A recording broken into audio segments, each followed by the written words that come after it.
So for your personal statement, you kind of have to lay it out in like 3 paragraphs. So the first bit needs to be like an introduction on why you want to do chemistry, or well, chemistry for me. And then the middle bit about like to show your passion for that subject.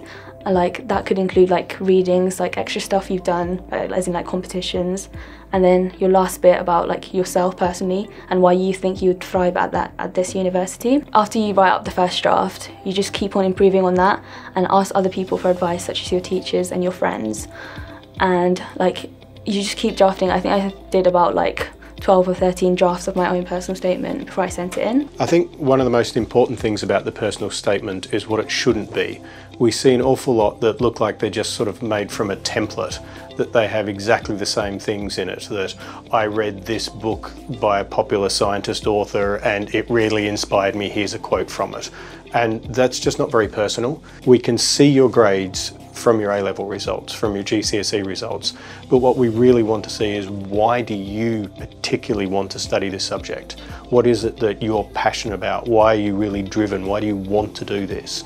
And if it's just full of a lot of generic, I did a summer school, I read a book, you're not really telling us anything about why you want to be here. The thing about personal statement is that it's got to be personal. If it's not about you and your interests, then it's just going to be a piece of paper with words on it. They're going to see right through it if you're writing about all these books that you've read and, you know, how clever you are, this and that. Like, they want to get to know you. It's a chance for you to show them who you are, what your interests are. In a personal statement, I think there's 2 main things that I'd be looking for an applicant for French, for example. The first thing would be that somebody's being completely honest. By that I mean that they're expressing their motivations, why it is that they want to study this particular subject. I know the subject well, but I don't know this person, so I want to know what's brought them to the subject. And I think that should be a very honest account. I think sometimes people are anxious that they need to have big, bold, important reasons for studying a subject, or to have done something really quite prestigious on the way. But if it's just that they've loved studying this subject at a school or college and they really want to take it further,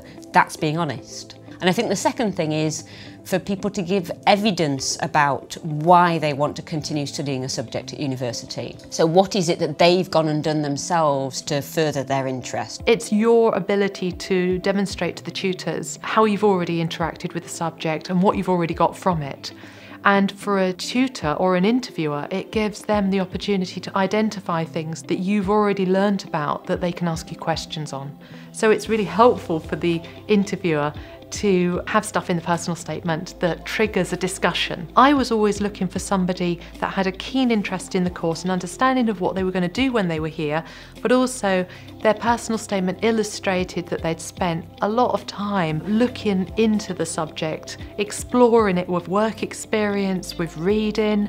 They themselves made statements in their personal statement that indicated they had a real understanding of some of the stuff they might be interested in studying. You don't have to understand all of it, but just a depth of interest in one particular area sometimes just shines through a personal statement.